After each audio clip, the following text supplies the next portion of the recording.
하나님께서 오늘 우리에게 주시는 말씀을 우리가 함께 보도록 하겠습니다. 여호수아 1장 1절에서 9절의 말씀입니다. 여호수아 1장 1절에서 9절의 말씀 제가 봉독에 올리겠습니다. 구약성경 320면입니다. 여호와의 종 모세가 죽은 후에 여호와께서 모세의 수종자 눈의 아들 여호수아에게 말씀하여 이르시되 내 종 모세가 죽었으니 이제 너는 이 모든 백성과 더불어 일어나 이 요단을 건너 내가 그들 곧 이스라엘 자손에게 주는 그 땅으로 가라. 내가 모세에게 말한 바와 같이 너희 발바닥으로 밟는 곳은 모두 내가 너희에게 주었노니 곧 광야와 이 레바논에서부터 큰 강 곧 유브라데 강까지 헷 족속의 온 땅과 또 해 지는 쪽 해까지 너희의 영토가 되리라. 네 평생에 너를 능히 대적할 자가 없으리니 내가 모세와 함께 있었던 것 같이 너와 함께 있을 것임이니라. 내가 너를 떠나지 아니하며 버리지 아니하리니 강하고 담대하라. 너는 내가 그들의 조상에게 맹세하여 그들에게 주리라 한 땅을 이 백성에게 차지하게 하리라. 오직 강하고 극히 담대하여 나의 종 모세가 내게 명령한 그 율법을 다 지켜 행하고 우로나 좌로나 치우치지 말라. 그리하면 어디로 가든지 형통하리니 이 율법책을 내 입에서 떠나지 말게 하며 주야로 그것을 묵상하여 그 안에 기록된 대로 다 지켜 행하라. 그리하면 네 길이 평탄하게 될 것이며 내가 형통하리라. 내가 네게 명령한 것이 아니냐. 강하고 담대하라. 두려워하지 말며 놀라지 말라. 내가 어디로 가든지 네 하나님 여호와가 너와 함께 하느니라 하시니라. 아멘.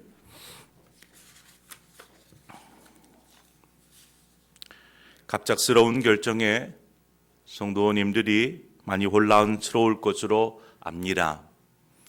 저 또한 너무나 안타깝기만 합니다. 거룩한 주일, 이전 같으면 교회에 와서 성도들과 기쁨의 교제를 나눌 것이고 또 함께 하나님을 예배할 텐데 코로나19의 전염이 우려되어서 당분간 예배를 드리지 못하게 되었습니다. 이러한 결정을 내리기까지 당회가 심사숙고했고 또 지혜를 모아서 이와 같은 결정을 내렸습니다. 예배를 폐하는 결정에 대해서 거부감을 가지고 계시는 분들도 분명히 있을 것입니다. 이것이 믿음이 없는 그러한 행위라고 비판적인 생각을 하시는 분들도 계실 것입니다. 하지만 이러한 결정을 믿음과 결부시켜서는 안 됩니다. 이것은 믿음 없는 행동이 아니라 도리어 여러분을 믿기에 결정한 믿음 있는 행동인 것입니다. 그렇다고 예배를 소홀히 여기라는 말은 결코 아닙니다. 이제 2주간 혹 사태가 더 확산이 되면 더 이어질지 모르겠지만 우리는 주일을 거룩하게 지키기 위해 동영상이라는 차선책을 선택하였습니다. 사랑하는 상봉교회 성도 여러분, 교회에 출석해서 예배를 드리지 못하는 상황일지라도 우리의 믿음과 주님을 향한 우리의 사랑을 그 무엇도 무너뜨리거나 갈라놓을 수 없는 것입니다. 상봉교회를 이끌어가는 영적인 지도자로서 저는 여러분이 믿음에서 떠나지 않고 도리어 예배를 더욱 사모하고 가정 안에서 드려지는 예배가 얼마나 소중한지를 깨닫는 그러한 시간이 되기를 바랍니다. 믿음의 부모로서 자녀들에게 예배의 모범을 보이고 또 예배를 가르치는 기회로 삼으며 신앙의 새로운 도전을 통해서 더욱 깊은 하나님과의 관계를 세워가시기를 주님의 이름으로 축원드립니다. 모세는 애굽에서 종살이 하던 이스라엘 백성을 불러내어서 하나님께서 약속하시겠다 주시겠다 한 땅으로 인도하던 그러한 이스라엘의 지도자였습니다. 처음에는 이스라엘 백성들도 모세에게 불평과 불만 이것들을 털어놓았죠. 자주 내뱉었습니다. 그의 지도자적 자질을 시기하기도 하고 또 문제 삼기도 했습니다. 그럴 때마다 하나님께서 모세를 다시금 세워주시고 그에게 권위를 부여하시곤 하였습니다. 그렇게 40년이라는 장장 40년이라는 오랜 시간을 광야에서 모세를 통해서 이스라엘 백성을 인도케 하셨습니다. 가나안이 보이는 곳에 이르렀을 때에 하나님은 모세에게 그 무거운 지도자의 짐을 내려놓게 하시죠. 그리고 그 바톤을 여호수아에게 인계하십니다. 여호수아는 이제 40년 동안 모세가 이스라엘의 지도자로 있을 때에 그 옆에서 모세를 도와서 모세의 수종자로서 일을 해왔습니다. 그래서 그 200만이라는 이스라엘 백성들을 광야에서 이끄는 지도자가 되는 것, 모세의 옆에서 그것을 보았어요. 그 지도자가 된다라는 것이 얼마나 힘겹고 어려운 일인지 누구보다도 잘 아는 사람이 여호수아였습니다. 많은 불평과 불만과 그러한 투덜거림들, 이스라엘 백성들의 그 원망하는 소리들을 다 들어야만 했었던 모세. 그 모세를 옆에서 이렇게 지켜보면서 수종드는 여호수아의 마음은 오죽했겠습니까? 때로는 모세보다 더 화가 났을지도 모릅니다. 그랬던 여호수아. 그런데 그 사명을, 모세가 지었던 그 사명을 지금 여호수아가 감당하게 되었습니다. 여호수아의 마음이 어떨까요? 얼마나 두려울까요? 하나님은 두려워하는 여호수아에게 이스라엘 백성의 지도자의 사명을 감당할 만한 힘을 주시는 것을 보게 됩니다. 민수기 34장 9절 말씀에 모세가 눈의 아들 여호수아에게 안수하였으므로 그에게 지혜의 영이 충만하니 이스라엘 자손이 여호와께서 모세에게 명령하신 대로 여호수아의 말을 순종하였더라 말씀합니다. 여기서 하나님께서 여호수아에게 감당할 만한 사명을 감당할 만한 힘으로 지혜의 영을 충만하게 부어주시는 것을 보게 됩니다. 여기에서 지혜의 영이 충만하다라는 것은 여호수아가 사명자로서 하나님께로부터 인정받았음을 온 백성 앞에서 이렇게 시인하여 주시는, 인정하여 주시는 것이며 또한 사명을 감당할 힘을 공급받았다라는 것을 우리는 알 수 있습니다. 하나님은 이러한 분이십니다. 하나님은 우리로 어려움을 이겨낼 힘을 공급하여 주십니다. 아무리 코로나19가 우리를 힘겹게 하는 힘겨운 시간을 보내게 할지라도 하나님께서 이때를 믿음으로 또 지혜롭게 이겨낼 힘을 공급하여 주실 줄 믿습니다. 우리가 다시 이제 여호수아의 처지로 돌아가 보죠. 하나님께서 지혜의 영을 부어주셨습니다. 그리고 모든 백성들이 여호수아의 말을 순종하게 하였습니다. 그렇다라면 여호수아가 이제 하나님께서 나에게 지혜의 영을 주셨고 또 백성들도 내 말을 순종하겠다고 하니까 내가 지도자로서 잘 감당할 수 있겠지, 이러한 자신감이 막 넘쳐 흘렀을까요? 저는 그렇게 보지 않아요. 여전히 여호수아의 마음 한구석에는 불안하고 두렵고 이러한 마음이 있었습니다. 앞으로 일어날 일들이 자신이 잘 감당할 수 있을까? 앞으로 어떤 일이 주어질까? 이러한 것에 두려워하지 않았겠습니까? 모세는 광야를 지나는 여정이었습니다. 광야를 지나는 여정. 하지만 여호수아에게는 이제 가나안 땅 안으로 들어가서 가나안과의 전쟁을 통해서 그 땅을 정복해야 하는 더 어려운 힘겨운 일들을 감당해야만 합니다. 그전에는 그렇게 막 전쟁이 크게 많이 없었습니다. 없지는 않았습니다. 분명히 있었지만 그렇게 많이 있지는 않았어요. 그런데 이제 여호수아가 해야 될 일은 계속되는 전쟁의 연속이다라는 것입니다. 계속 점령해 가야 하고 계속 싸워야 하고 이러한 상황이 계속되는 것이죠. 얼마나 어렵겠습니까? 바로 이때를 잘 이겨낼 수 있을까? 코로나19로 인하여서 교회가 예배하지 못하고 이러한 처지에 놓였습니다. 하지만 가정에서 이제 예배를 드릴 수 있으니까 여러분들 가정에서라도 충실하게 예배에 전념하시기를 바랍니다. 이 때를 잘 이겨낼 수 있을까? 그럼에도 못내 한편으로는 염려가 돼요. 우리 성도들이 한동안 교회를 나오지 못하고 그러면 신앙을 잘 유지해 갈 수 있을까? 저들의 믿음 생활을 잘 유지해 갈 수 있을까? 누가 보지도 않고 하나님만이 아실 테지만 이때를 잘 이겨낼 수 있을까?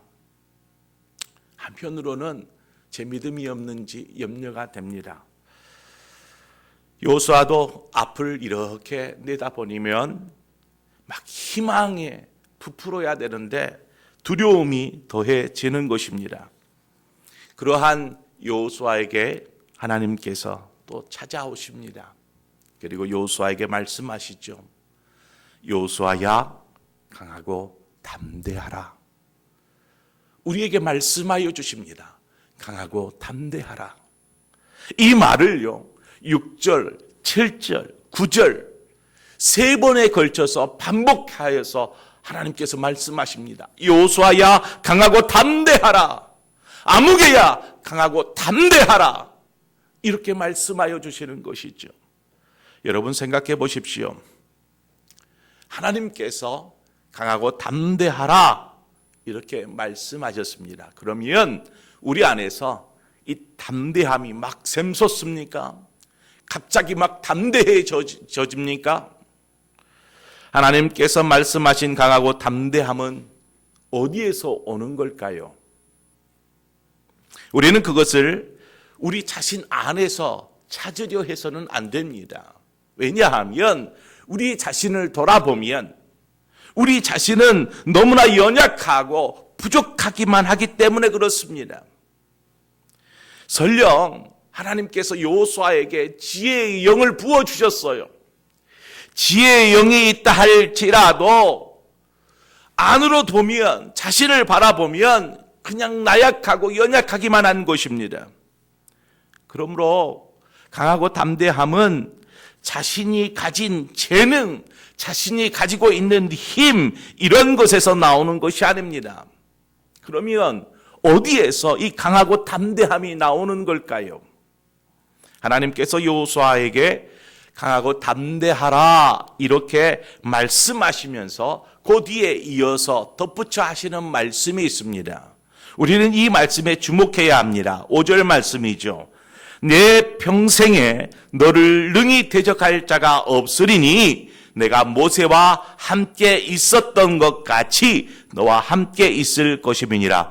내가 너를 떠나지 아니하며 버리지 아니하리니. 여기에서의 답이 무엇이냐면 함께 하심입니다. 함께 하심. 전능하신 하나님, 만군의 여호와께서 함께 하시는 것입니다. 하나님께서 우리와 함께 하심을 믿고 의지할 때에 바로 여기에서 강하고 담대함이 나오는 줄 믿습니다. 내가 강하고 담대한 것이 아니고 나에게 힘이 있고 재능이 있어서가 아니고 그 전능하신 하나님, 만군의 여호와가 나와 함께 하시는 그 하나님이 나와 함께 하시기 때문에 우리가 강하고 담대할 수 있는 것입니다. 이 말씀을 들으면 좀 힘이 나지 않습니까? 하나님께서 우리와 함께 하시는데 무엇을 못하겠어요? 이 코로나19가 있어도 불안하고 이러한 상황일지라도 능히 일어날 수 있지 않겠습니까? 이 말씀은요, 아무리 들어도 너무나 축복된 말씀 같아요. 그런데 우리는 여기에서 머물러서는 안 됩니다. 왜냐하면 이와 같은 축복의 메시지, 하나님께서, 그 전능하신 하나님께서 우리와 함께 하신다라는 이 축복의 메시지를 듣고 충만해졌던, 막 그래요 아멘 했었던 우리의 영혼이 정작 삶의 현장으로 나아가 골리앗 앞에 서면 뭔가 그냥 바람 빠진 풍선 마냥 이렇게 힘없이 주저앉는 것이죠. 베드로가 믿음으로 담대하게 바다 위를 걸었습니다. 물 위를 걸었어요. 저벅 걸었어요. 그런데요, 얼마 가지 못해서 성난 파도를 바라보면서 불안하기 시작합니다. 두려워하기 시작합니다. 서서히 빠져들기 시작합니다. 이렇게 우리의 신앙도 순식간에 강하고 담대한 그때가 있었다라면, 아멘 할렐루야 할 때가 있었다라면, 정작 중요한 강하고 담대함이 필요한 삶의 현장 앞에서는, 골리앗 앞에서는 그냥 주저앉더라는 것이죠. 여기서 하나님은 여호수아에게 내가 너와 함께 하겠다라고만 하시지 않았어요. 보면은 하나님과 함께하는 삶이 어떠한 것인지 이것을 친절하게 여호수아에게 말씀하여 주십니다. 하나님께서 여호수아에게 말씀하시는 것이 무엇입니까? 8절 말씀입니다. 이 율법책을 내 입에서 떠나지 말게 하며 주야로 그것을 묵상하여 그 안에 기록된 대로 다 지켜 행하라. 하나님께서 말씀하셨습니다. 하나님과 함께 한다라는 것은 하나님의 말씀, 바로 이 말씀을 주야로 묵상하는 것입니다. 묵상하는 삶은 우리로 하나님과 함께 계심을 느끼게 합니다. 아, 하나님께서 나와 함께 하시는구나, 이것을 느끼게 합니다. 그럴 뿐만 아니라 어떠한 상황에서도 피할 길을 열어주십니다. 아무리 강한 대적을 만나도 우리로 승리케 하여 주십니다. 묵상의 중요성은 누구보다 잘 알았던, 묵상의 중요성을 잘 알았던 사람이 있습니다. 바로 다윗입니다. 묵상이 얼마나 중요한지. 그는 시편 1편에서 고백하기를 참으로 복 있는 사람을 여호와의 말씀, 즉 오직 여호와의 율법을 즐거워하여 그 율법을 주야로 묵상하는 자라라고 고백하고 있습니다. 시편 1편은요, 모든 시편들 가운데 가장 핵심이 되는 시편이 시편 1편입니다. 그 말은 시편 1편에 다윗의 삶의 신앙의 정수가 녹아있다라고도 볼 수 있는 시편이 바로 시편 1편입니다. 다윗은 하나님께서 함께 하심은 바로 곧 말씀을 묵상하면서 그것을 확인했고 또 자신이 나아갈 바를 말씀을 통해서 찾고 구했던 사람이었던 것이죠. 다윗은 말씀을 묵상하는 자는 시냇가에 심은 나무가 시절을 쫓아 과실을 맺으며 그 잎사귀가 마르지 아니함 같으니 그 행사가 다 형통하리로다 라고 고백하고 있습니다. 오늘 본문을 한번 보세요. 하나님께서 여호수아에게 이 말씀을 하셨어요. 나와 함께하는 것, 그것은 바로 말씀을 묵상하는 거다 라고 말씀하시면서 7절과 8절 마지막에는 뭐라고 얘기합니까? 내가 형통하리로다. 내가 형통하리라 말씀하셨지요. 반복해서 말씀하셨습니다. 그만큼 다윗에게나 또 여호수아에게나 하나님의 말씀을 묵상하는 삶이 얼마나 중요한지를 강조하고 말씀하고 있는 것입니다.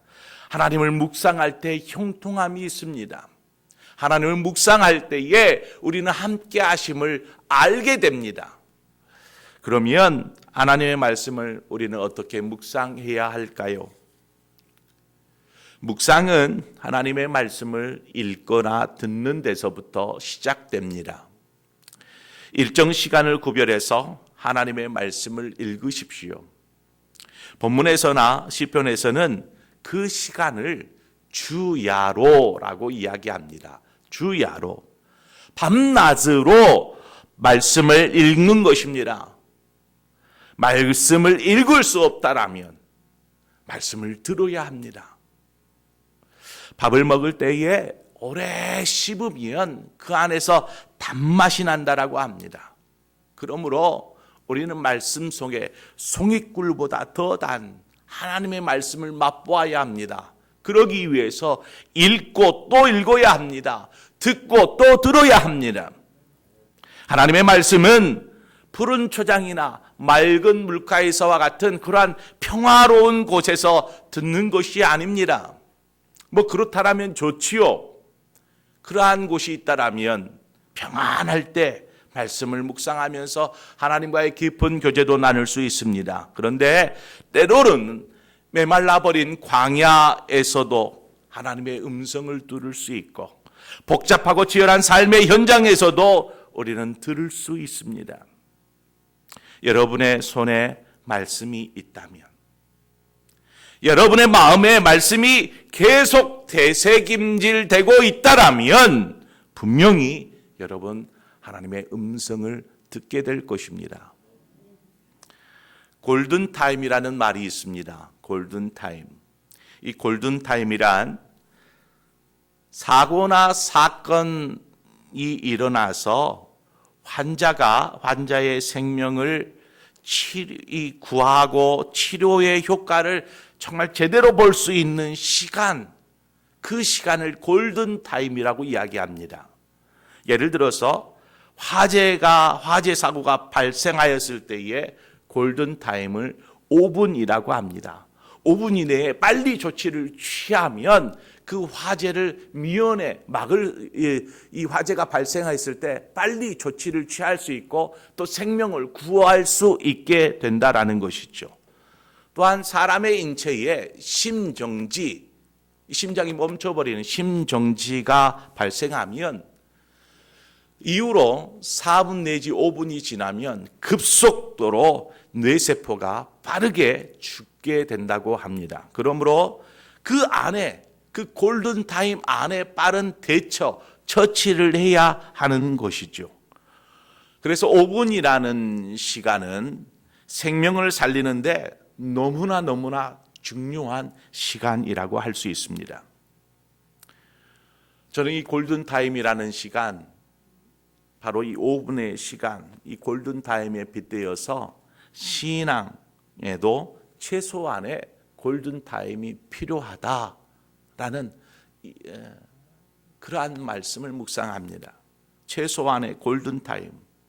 주야로 하나님의 말씀을 묵상하여야 합니다. 그런데 하나님 어떻게 해요? 삶이 바쁜데, 일상이 바쁜데 어떻게 해야 돼요? 주야로 묵상하기는 그정 하루에 한 번도 말씀을 읽어보지를 못하고 지나가는 날이 얼마나 많습니까? 그렇다 할지라도, 바빠서 못한다 할지라도 최소한 5분의 시간을 영혼을 위해 투자하십시오. 영혼이 살아나는 역사가 일어날 것입니다. 사순절의 기간입니다. 주님과 함께 걷는 거룩하고 경건한 훈련의 시간이 되도록 나름 하나님 사순절이 시작되었으니까 주님을 묵상하면서 주님과 함께 걷는 그러한 사순절이 되게 하고 싶어요 라고 나름의 결단을 하였을지 모르겠습니다. 그런데 이러한 각오와 결단을 하였는데 어떻게 이 타이밍을 그렇게도 잘 맞추는지, 코로나19가 일어나서 교회도 나올 수 없고 예배도 제대로 드릴 수 없는 상황이 되어버렸습니다. 각오를 다지며 시작하려고 했는데 코로나 때문에 하면서 투덜대며 그냥 그 각오는 없었던 일로 하시겠습니까? 여러분, 죄악이 많은 곳에 은혜가 더한다라는 말씀이 있습니다. 이것을 반대로 거꾸로 얘기해 보면 은혜가 있는 곳에 죄의 유혹이 기승을 부립니다. 사탄은 우리가 하나님의 은혜 아래에 있기를 싫어합니다. 사탄은 우리가 하나님과 가까워지는 것을 좋아하지 않습니다. 그러므로 사탄은 우리가 하나님과 더 가까워지려고 할 때에 더 강력하게 우리를 흔들어 놓으려 할 것입니다. 그럼에도 여러분, 흔들리지 마시기 바랍니다. 투덜대지 마시기 바랍니다. 환경을 탓하지 마시기 바랍니다. 오히려 감사하십시오. 주님께서 얼마나 놀라운 은혜를 우리를 위해 준비하셨는지, 하나님이 그 축복을 준비하셨는지, 사탄이 그렇게 발버둥 치는 것 아니겠습니까? 이때를, 이 어렵고 힘겨운 이때를 우리는 그저 그냥 무관심하거나 혹 투덜대거나 이렇게 허비할 필요가 없습니다. 허비할 수가 없습니다. 오직 하나님을 묵상하고 하나님 앞에 더욱 나아가야 하는 것이죠. 40일이 지났을 때에 어떤 이는 영적으로 비쩍 말라있는 그러한 모습의 사람들이 있을까 염려가 됩니다. 어떤 사람은 기쁨과 감격의 삶을 살고 돌아와 40일이 간증의 나날이 될 것입니다. 여러분은 어떠한 사람이고 싶습니까? 저는 여러분들이 참 많은 여건과 상황은 좋지 않지만 하나님은 분명하게 우리와 함께 계시고 또 우리를 인도하여 주실 줄 믿습니다. 그 하나님을 우리는 매일매일 묵상하고 하나님과 함께 나갈 때에 우리의 삶은 간증의 삶이요 찬송하는 삶이 되어질 줄 믿습니다. 5분의 시간이 여러분을 살립니다. 5분이면 충분합니다. 바쁜 시간이어도 5분의 짬을 내어서 하나님의 말씀을 묵상하십시오. 말씀을 묵상할 수 없으면 5분의 짬을 내어서 기도하십시오. 하나님과 함께 하시기를 바랍니다. 하나님과 함께 할 때에 우리는 담대할 수 있고 또 우리의 삶의 어려운 문제들을 이 말씀 묵상하는 중에 그 속에서 답을 찾게 될 줄 믿습니다. 내가 내게 명령한 것이냐 아니냐, 강하고 담대하라. 두려워하며 놀라지 말라. 내가 어디로 가든지 내 하나님 여호와가 너와 함께 하느니라. 주님이 여러분과 함께 하십니다. 매일같이 주님과 동행하며 주님을 묵상하며 그렇게 승리하는 삶을 살아가시는 저와 여러분이 되어지기를 주님의 이름으로 축원드립니다. 기도하겠습니다.